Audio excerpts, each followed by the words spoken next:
Hello વિદ્યાર્થી મિત્રો, કેમ છો બધા? મજામાં ને? મારી યુટ્યુબ ચેનલમાં આપ સૌનું સ્વાગત છે.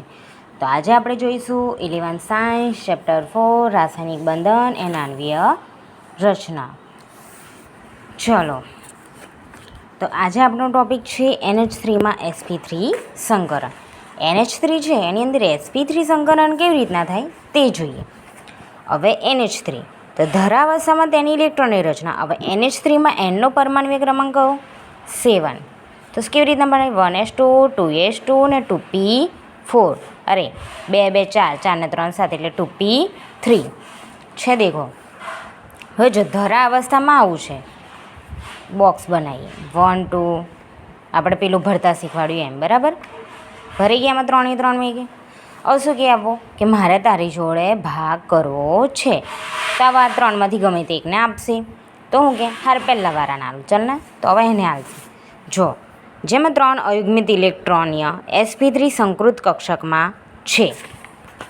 જો અહીં આ 3 અયુગ્મિત છે. એક તો આ પવનના લીધે થાય છે. જો અહીં હવે આ 3 કેવી છે? અયુગ્મિત. હવે આવો કે મારે તારી જોડે બંધ બનાવવો છે, ભાગ રાખવો છે, તો હવે થશે ઉત્તેજિત અવસ્થા, બરાબર? જેમ કરી તેમ 1sમાં તો એવા ને એવા. 2s વાળો પેલાને આપે છે, ઓલરેડી 3 તો હતા. 2s વાળો 1 આપે છે, તો 1 રહ્યો આની પાસે આવી ગયો. તો આ 1 ખાલી, 2 ખાલી ને 3 ખાલી. તો કેટલા બોક્સ આ? 1 2 ને 3. તો 3. હવે 1 s છે ને 3 પીના છે, તો શું આવશે? sp3. કેટલી ગણશે? 3 અયુગ્મિત. 1 તો ભરેલી છે નહીં ગણાની, પણ અયુગ્મિત 1 2 ને 3. 3 અયુગ્મિત sp3, 1 s ને 3 3 p કક્ષક. તો sp3 શું થાય છે? ઇલેક્ટ્રોનીય sp3 સંકૃત કક્ષકમાં જાય. sp3 સંકૃત કક્ષકમાં છે. જ્યારે ચોથા કક્ષકમાં અબંધકારક ઇલેક્ટ્રોન યુગ્મની જોડ છે. આવી રહ્યો, આની અંદર જોડ છે એમ કહેવા માંગે.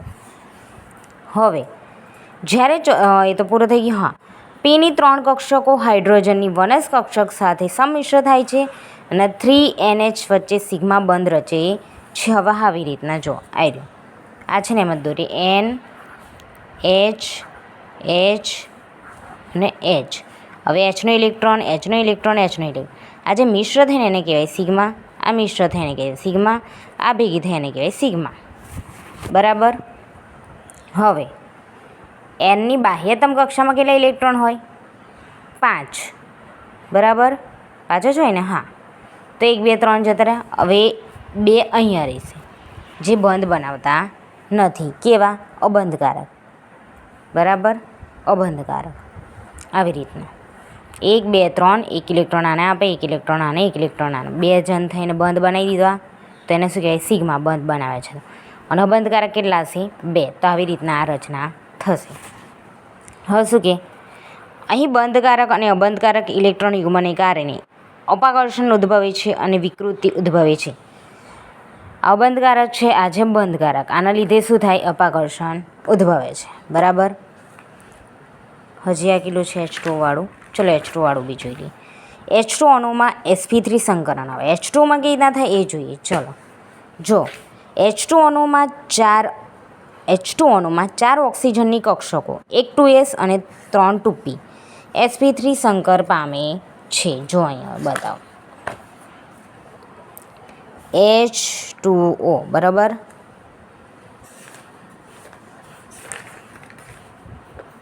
હવે 4 સંકૃત sp3 કક્ષકો પ્રાપ્ત કરે છે, જેમાંની 2 1 ઇલેક્ટ્રોન જ્યારે 2 ઇલેક્ટ્રોન યુગ્મ ધરાવે છે. હવે H2Oમાં 1 O છે. ઓનો પરમાણ્વીય ક્રમાંક કયો? 8, બરાબર? ધરાવસ્થામાં 1s2 2s2 2p4. તો 2 2 ને 4. હવે શું કે આપું? હું તને ઇલેક્ટ્રોન આપું, મારે ભાગીદારી કરવી છે. તો આ તો એમના એમ રહેશે. આ થઈ ઉત્તેજિત અવસ્થા, આથી ધરા અવસ્થા. 1 આપે છે એટલે 1, આની પાસે 2 હતા, હવે આવો 1 આપી દે એટલે આની પાસે 2 થઈ ગયા, આની પાસે 1. શું કરે? આને મળી ગયું, આને મળી ગયું. 2 તો બંધ બનાવી દીધા. અયુગમાં કેટલી રહી? આ રહી ને આ રહી, જેની પાસે 1 ઇલેક્ટ્રોન ખૂટે. તો કેટલા ખૂટે છે? આ એક બોક્સમાં ખૂટે ને આ એક બોક્સમાં, આ બેમાં તો ભરાઈ ગયા, આમાં ખૂટે ને આમાં, એટલે કેટલી રહી 2. હવે આ એક S ને 3 P, તો કઈ રચાય sp3. બરાબર, જો H2Oમાં sp3 સંકરણ, બરાબર. તો જો 2 બોક્સ ખાલી છે એટલે 2, હવે એક S કક્ષક ને 3 P, એટલે શું રચાય sp3. 4 sp3 સંકૃત કક્ષકો સમચતુષ્ફલય આકાર પ્રાપ્ત કરે છે. તો મળી ગઈ 4, 1, 2, 3 ને 4. હવે જેમાંના Z ખૂણા પર હાઇડ્રોજન પરમાણુ ગોઠવાય છે, બંને અણુ V આકારમાં કોણીય ભૂમિતિ પ્રાપ્ત કરે છે.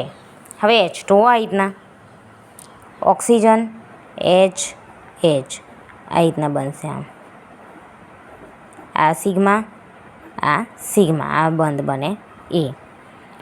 1, 2, 3, 4, 5, 6. બાહ્યતમ કક્ષામાં કેટલા હોય 8 પરમાણિક ક્રમાંક એટલે 6. તો આ 2, આ 2, 3, 2, 2, 4 ને 2, 6 થઈ ગઈ. તો કયો બંધ બન્યો H2O. ઓકે વિદ્યાર્થી મિત્રો, જો મારો વિડીયો ગમ્યો હોય તો લાઈક, શેર અને સબસ્ક્રાઈબ કરજો. મળીએ નેક્સ્ટ વિડીયોમાં. જોઈ લો, એકવાર બતાવી દો. NH3 વાળું જોયું અને આપણે H2 વાળું જોયું. Okay, bye bye.